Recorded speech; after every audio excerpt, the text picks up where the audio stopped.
힘을 주시고 하는 것을 경험하게 되어졌다라는 겁니다. 사랑하는 성도 여러분, 이것이 우리에게도 동일하게 있음을 믿으십시오.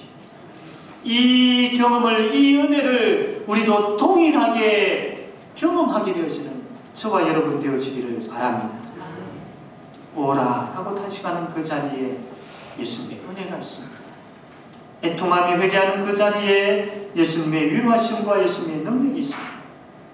주 예수여 나를 불쌍히 여겨 주옵소서라고 외치는 그 자리에 예수님의 도우심이 있고 예수님의 만지심이 있고 예수님의 회복케 하심이 있습니다. 죄책감 가운데서 회방케 하시는 그 예수님의 능력이 있습니다. 반복해서 죄를 짓고 있는 그 가운데에 있는 우리의 모습, 그래서 그 죄에서 단절케 하시는 예수님의 능력이 있습니다. 독수리에 날개치며 올라가게 하시는, 달려가게 하시는 예수님의 은혜가 그 자리에 있음을 믿으시기를 바랍니다. 이제 말씀을 맺겠습니다. 내 자신이 마음으로는 하나님의 법을, 육신으로는 죄의 법을 섬기는 모습을 보면서 여러분 안타까워하고 있습니까? 안타까워하셔야 됩니다. 바울이 가슴을 치며 뒹굴었던 것처럼 여전히 죄 가운데 있는 나의 모습을 보면서 탄식할 수 있어요. 탄식하면서 그냥 아무렇지도 않게 살아서는 되지 않습니다. 오라 나는 공고한 사람이로다. 이 사망의 몸에서 누가 나를 건져내랴 라고 외치며 하나님 앞에 나아감이 있어요. 마음이 굳어 있습니까? 마음이 메말라 있습니까? 죄가 죄로 여겨지지 아니하고 있는 가운데 있습니까? 오라 라고 외쳤던 그 바울의 고백이 우리에게도 있기를 원합니다. 그래서 이제는 그 예수 그리스도로 말미암아 우리가 다시 회복되어지고 다시 일어나는 그 주님의 능력을 경험하기를 원합니다. 그래서 이제는 오라라는 탄식보다는 주님 감사합니다라는 고백이 점점 더 많아지기를 원합니다.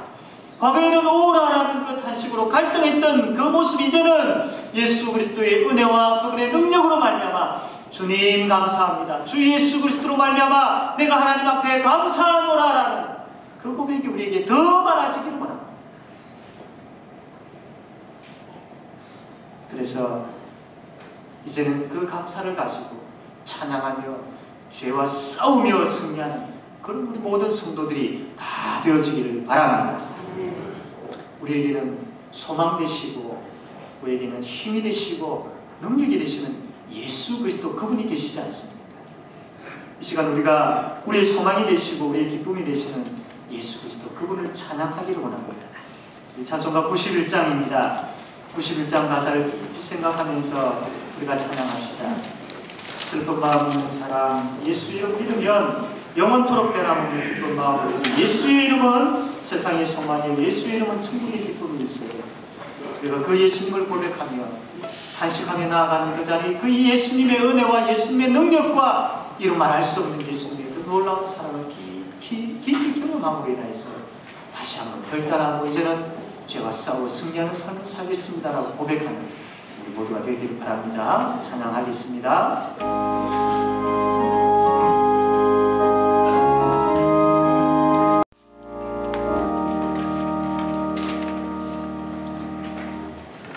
우리는 주님 없이는 못 사는 사람들입니다. 이것이 깨달아지고 이것이 고백되어지는 그런 우리의 신앙의 모습이 되기를 바랍니다. 지난주에 우리가 말씀을 들으면서 하나님께서는 무엇을 기뻐하실까? 내가 이것을 선택하는 데 있어서 하나님은 무엇을 선택하는 것을 원하실까? 내가 가는 것이 하나님의 뜻일까? 내가 이것을 하는 것이 하나님의 뜻일까? 이런 많은 생각들을 하게 되어질 겁니다. 하나님은 이것을 원하신다는 것을 분명히 말씀을 통해 보여주셨고 우리가 그것을 알고는 있지만 때로는 연약함으로 인하여서 그 하나님의 뜻을 알기는 알지만 그대로 순종하지 못하는 안타까운 우리의 모습을 또한 보기도 합니다. 이것을 갈등이라고 그러죠. 갈등.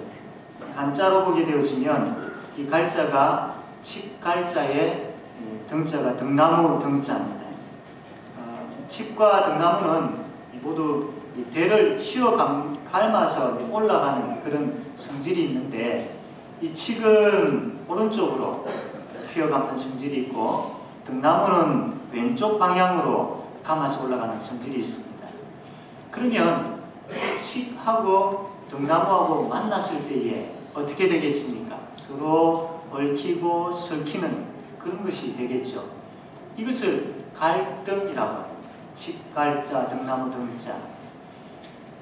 우리가 살아가는 가운데에 참 많은 부분들에 있어서 특별히 이해관계에 있어가지고 때로는 적대시 되어지고 때로는 충돌이 일어나는 이런 현상들이 있는데, 이것을 바로 갈등이라고 합니다. 예수 믿는 사람에게도 이러한 갈등은 있습니다.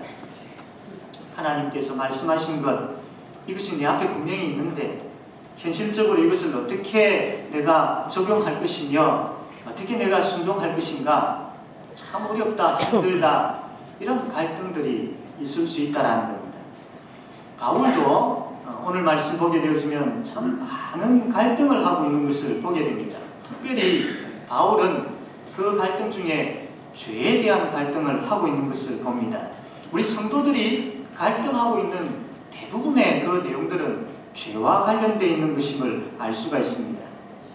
우리가 죄와 싸운다라고는 하지만 때로는 참 자주 쉽게 넘어지기도 하고 죄책감에 사로잡히기도 하고, 그래서 반복해서 죄 짓는 것이 너무나도 힘이 들기도 하고, 이러한 갈등들이 우리에게 계속 일어나고 있는 것이죠. 그래서 오늘 이 말씀을 통해서 우리가 하나님 앞에서 갈등하고 있는 문제들이 해결되어지는 그런 은혜가 우리 가운데 충만하게 되어지기를 바랍니다. 하나님은 로마서를 통해서 우리에게 계속 말씀하시는데, 맨 먼저 하나님께서 우리에게 말씀하셨던 것은 우리가 죄인임을 보여주셨습니다. 그리고 그 죄의 결과는 지옥 형벌이다라고 아주 무서운 말씀을 하셨습니다. 그러나 하나님은 여기까지만 말씀하지 아니하시고 예수 그리스도로 말미암아 우리가 그분으로 인한 그분을 믿는 믿음을 가지게 되었다라는 것을 이야기해 주셨습니다. 그리고 하나님은 그 믿음으로 말미암아 우리를 구원해 주셨고 우리로 보고 의인이라고 그렇게 말씀해 주셨습니다. 그래서 우리는 예수님으로 말미암아 의인이 되었습니다. 여러분 이 사실을 믿으십니까? 그렇다면 예수님으로 말미암아 의인이라고 칭함을 받게 되어진 우리는 이제는 하나님과 화평케 하는, 하나님과 화평한 삶을 살아가는 그런 자들이 되었음을 믿으시기를 바랍니다. 우리가 예수님으로 말미암아 이제는 죄에 대해서는 죽은 사람들이고 의에 대해서, 하나님의 의에 대해서 살아난 사람들이며, 이제는 우리가 하나님의 의의 무기로 사용되어지며 살아야 될 사람들임을 믿으시기를 바랍니다. 그래서 우리는 새로운 피조물이고 하나님의 자녀들이고 천국이 보장된 사람들이에요. 여러분 이 믿음을 가지고 계십니까? 결코 이 믿음에서 흔들리지 마시기를 바랍니다. 그래서 우리가 의인이 되어졌고 천국이 보장되어졌고 구원의 소망을 가진 우리이기 때문에 하나님께서 우리에게 어떠한 마음을 주시느냐 하면, 로마서 7장 14절 보면 우리가 율법은 신령한 줄 알거니와, 그 다음에 21절에 보면 선을 행하기를 원하는 나에게, 22절에 하나님의 법을 즐거워하되, 25절에 내 자신이 마음으로는 하나님의 법을 섬기노라, 이런 사람이 되었다라는 겁니다. 하나님께서 의인이라고 해주셨고 그것으로 말미암아 우리가 구원을 얻게 되어진, 그래서 하나님의 의의 병기로 이제는 살아가게 되어진 사람들이 되었는데, 그렇게 구원받은 자가 되고 난 다음에 보니까 하나님의 말씀이 너무나도 좋은 거예요. 시편 기자가 고백한 것처럼 꿀과 송이꿀보다도 더 달고 오면 말씀임을 알겠더라는 겁니다. 그전에는 말씀이 뭔지도 모르고 말씀은 나와 전혀 상관없는 사람이었는데, 구원받고 난 다음에 보니까 말씀이 너무나도 좋은 거예요. 너무 좋아서 외우지 아니할 수 없고, 너무 좋아서 듣지 아니할 수 없고, 너무 좋아서 그 은혜를 나누지 아니할 수 없겠더라는 거예요. 뿐만 아니라 그 말씀대로 사는 것이 선한 것이며 내 마음속에 이제는 내가 말씀대로 살아야지. 아, 그래. 내가 걸어가야 될 길은 바로 이 말씀의 길이야. 내가 말씀을 따라서 말씀으로 내가 살 거야. 이런 마음이 생기더라는. 말씀을 따라 사는 이 선한 삶, 아, 이게 이제 내가 걸어가야 될 인생이구나 하는 것을 알게 되어지더라는 겁니다. 그런데 예수 믿고 그런 마음이 생겼지만 아주 큰 문제가 우리에게 다가오고 우리가 경험되어지고 있습니다. 그것이 뭐냐면 15절 말씀인데요. 내가 원하는 것은 행하지 아니하고 도리어 미워하는 것을 행합니다. 19절 말씀 여러분 한번 읽어보겠습니다. 19절 시작.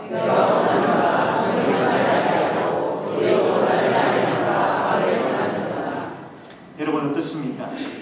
이 말씀을 읽어보고 할 때에 공감되어 주십니까? 내 형편과 처지가 참 이렇구나.